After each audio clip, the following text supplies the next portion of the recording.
बिहार में राजभवन की ये तस्वीरें बहुत कुछ बयां करती हैं, लेकिन बिहार की सियासत में आने वाले बवंडर का ये सिर्फ ट्रेलर है, क्योंकि इसी हाई टी पार्टी में आज नीतीश मांझी के बीच भी बहुत कुछ हुआ जो बताता है कि नीतीश कभी भी पलटी मार सकते हैं।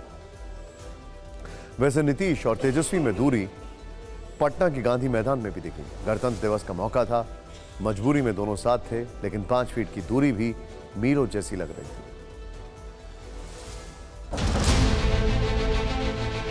हाई टी पार्टी में नीतीश कुमार ने एनडीए में जाने का संकेत इस खास तस्वीर से भी दिया। 25 सेकंड के इस वीडियो में नीतीश जीतन राम मांझी से बात करते और मुस्कुराते दिखे। नीतीश को कभी जमकर कोसने वाले मांझी भी इस बीच ठहाके लगाते दिखे। टीवी 9 संवाददाता रुपेश कुमार उस वक्त गवर्नर हाउस में ही मौजूद थे। ये सारा घटनाक्रम वो अपने कैमरे में रिकॉर्ड कर रहे थे।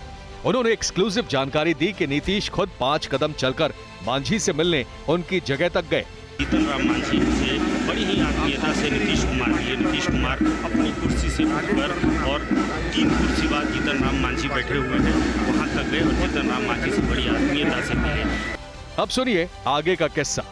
जीतन राम मांझी ने आज सुबह एक ट्वीट किया था जिसमें लिखा था, आज ही हो जाएगा क्या जी।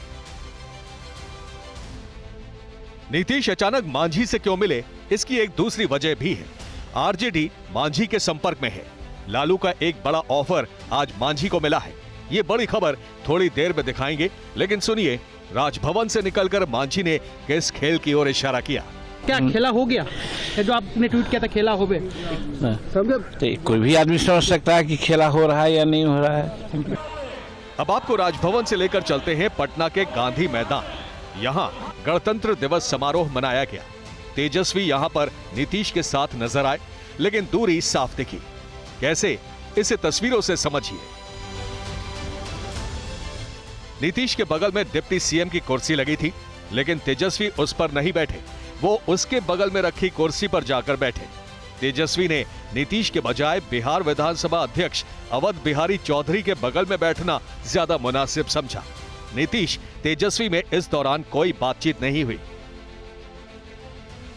इसके बाद राज्यपाल को विदा करते वक्त दोनों साथ में देखे, लेकिन यहां भी कोई बातचीत नहीं हुई। इसके बाद नीतीश यहां से तेजस्वी की ओर देखे बगैर चलते बने। रुपेश कुमार, टीवी 9 भारतवर्ष, पटना। आपको हमने दिखाया कि गवर्नर की हाई टी पार्टी से तेजस्वी ने दूरी बना ली थी। सवाल है कि तेजस्वी उस समय कहां थे, क्या कर रहे थे, नीतीश पर कैसे नजर रखे हुए थे, आगे के लिए क्या प्लानिंग बना रहे थे, और सबसे बड़ी बात, लालू नीतीश के खिलाफ कौन सी बाजी चल रहे थे। हमारे सहयोगी रुपेश कुमार की रिपोर्ट आरजेडी के दांव को सही तरीके से बताएगी। जिस समय नीतीश गवर्नर हाउस में जीतन राम मांझी और नेता प्रतिपक्ष विजय कुमार सिन्हा से मिल रहे थे, उस वक्त तेजस्वी यादव अपने सरकारी आवास में थे, वहां बैठक कर रहे थे। सबसे बड़ी बात, यहां से वो राजभवन के कार्यक्रम में अपने विशेष दूत मंत्री आलोक मेहता के जरिए नीतीश की गतिविधियों पर नजरें बनाए हुए थे। आलोक मेहता तेजस्वी तक नीतीश की हर बात, मुलाकात की मिनट टू मिनट जानकारी पहुंचा रहे थे। टीवी 9 के पास ये एक्सक्लूसिव जानकारी है कि इसी के बाद आरजेडी ने कल दोपहर 1 बजे विधायक दल की बैठक बुलाने का फैसला किया और तय किया कि नीतीश कुमार अगर महागठबंधन से अलग होंगे तो आरजेडी विधायकों की परेड कराएगी और सबसे बड़ी पार्टी होने का दावा करने के आधार पर सरकार बनाने के लिए राज्यपाल से उसे बुलाने की भी मांग करेगी। अभी भी इस बात के लिए भरोसा करने के लिए तैयार नहीं है कि नीतीश कुमार इधर से उधर जो है चले जाएंगे। भारतीय जनता पार्टी के दफ्तर का चपरासी तक ये कह चुका है कि यहाँ के लिए उनका दरवाजा बंद हो चुका है। उसके बावजूद ये आदमी कैसे साहस कर सकता है भाई? क्या कर सकते हैं भाई? कोई हमको बता के तो गए नहीं है। नीतीश को उनके गेम में हराने के लिए आरजेडी बहुमत के जुगाड़ में है। अब ये खेल क्या अकेले तेजस्वी खेल रहे हैं? तो उसका जवाब है नहीं, और यही से लालू यादव की खेल में एंट्री होती है। खबर है कि लालू यादव ने जीतन राम मांझी को एक बड़ा ऑफर दिया है। ये ऑफर जीतन राम मांझी के बेटे संतोष मांझी को डेप्यूटी सीएम बनाने का है। हालांकि थोड़ी देर बाद संतोष मांझी सामने आए। उन्होंने सबसे पहले टीवी 9 भारतवर्ष को बताया कि वो एनडीए नहीं छोड़ेंगे। कोई ऐसा फोन नहीं आया, ना कोई करेंगे। और क्या होना है ना होना है तो अभी तक कुछ पता भी नहीं है हम लोग को। हम लोग इतना जानते हैं कि अभी हम लोग एनडीए में है और अब यहाँ महागठबंधन की सरकार चल रही है। अगर ऐसा कुछ होता है तो हम लोग एनडीए के साथ हैं, एनडीए जिधर है उसके साथ हैं हम लोग। जीतन राम मांझी की पार्टी हिंदुस्तानी आवाम मोर्चा पर बीजेपी की भी पूरी नज़र है। 4 विधायकों का दम रखने वाले जीतन राम मांझी कहीं खिसक न जाएं, इसलिए उन्हें साथ बनाकर रखने की जिम्मेदारी केंद्रीय गृह राज्य मंत्री नित्यानंद राय को भी दी गई है। नित्यानंद राय लगातार जीतन राम मांझी के संपर्क में हैं। नित्यानंद राय कल रात मांझी के घर गए थे, उनसे मुलाकात की थी। मांझी ने बाद में इसे शिष्टाचार भेंट बताया था। रूपेश कुमार, TV9 भारतवर्ष, पटना। मांझी का कद इस सियासी हलचल में अचानक से कैसे बड़ा हो गया और आरजेडी को सरकार बनाने के लिए मांझी की जरूरत क्यों पड़ी, इसे आंकड़ों से समझते हैं। बिहार में सरकार बनाने के लिए बहुमत का आंकड़ा 122 है। आरजेडी सबसे बड़ी पार्टी है, उसके पास करीब 79 विधायक हैं। कांग्रेस के 19 विधायक हैं, लेफ्ट के 16 विधायक हैं और AIMIM का 1 विधायक का 7 है। लेकिन इन्हें जोड़ दें तो आंकड़ा 115 का बैठता है और वो 7 सीट अब भी दूर है। मांझी के पास 4 विधायक हैं, लालू इसीलिए उन्हें अपने पाले में लाना चाहते हैं। खबरें यह भी हैं कि आरजेडी जेडीयू के 12 विधायकों के संपर्क में है।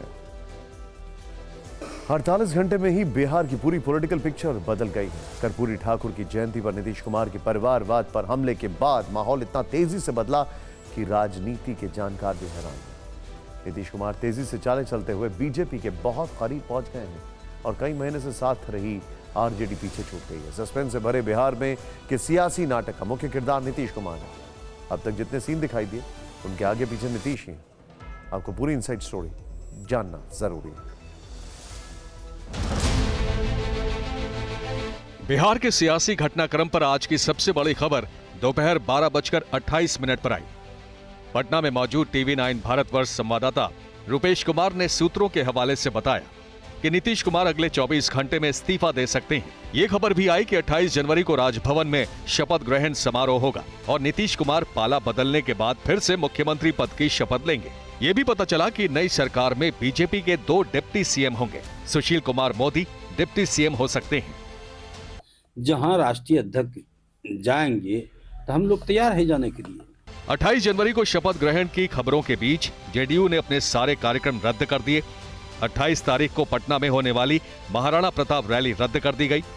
बिहार में नई सरकार का फॉर्मूला क्या होगा, ये खबर भले ही आज आई हो, लेकिन इसकी भूमिका 2 दिन पहले ही लिख ली गई थी। जानकारी मिली है कि 2 दिन पहले नीतीश कुमार के करीबी मंत्री ने बीजेपी के राष्ट्रीय महासचिव BL संतोष के साथ सीक्रेट मीटिंग की। बिहार के मुख्यमंत्री नीतीश कुमार के करीबी मंत्री की बैठक दिल्ली में BL संतोष के साथ होती है और उसके बाद से ही पटना से लेकर दिल्ली तक सियासी हलचल तेज हो जाती है। बिहार के मुख्यमंत्री नीतीश कुमार पटना में मुख्यमंत्री आवास में अपने विश्वस्त और करीबी नेताओं की एक बैठक बुलाते हैं, तो दूसरी तरफ भाजपा आला कमान अपने बिहार के तमाम वरिष्ठ नेताओं को दिल्ली बुलाकर बैठक करता है। राजनीतिक घटना चक्र पर हमारा केंद्रीय नेतृत्व का नजर है। नीतीश नई सियासी यात्रा पर निकल रहे हैं, ये अब साफ है। पर सवाल यह है कि आरजेडी का साथ छोड़ने के बाद नीतीश कुमार बीजेपी के साथ सरकार कैसे बनाएंगे, तो इसका गणित भी समझ लीजिए। 2 से 43 सीटों वाली विधानसभा में नीतीश कुमार की जेडीयू के विधायकों की संख्या 45 है। बीजेपी के पास 78 विधायक हैं। जीतन राम मांझी की पार्टी हिंदुस्तानी आवाम मोर्चा के 4 विधायक हैं, जबकि एक निर्दलीय विधायक भी जेडीयू के साथ है।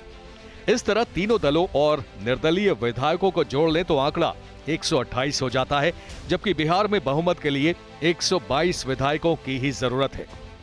यानी साफ है कि अगर नीतीश कुमार पाला बदलते हैं तो उन्हें नंबर के लिहाज से कोई दिक्कत नहीं होगी। रूपेश कुमार, TV9 भारतवर्ष, पटना। सस्पेंस से भरे सियासी घटनाक्रम के बीच नीतीश कुमार आज 3 सार्वजनिक कार्यक्रमों में नजर आए। पहली तस्वीर पटना में सीएम आवास से आई है, जहां सुबह 8:55 पर नीतीश कुमार ने तिरंगा फहराया।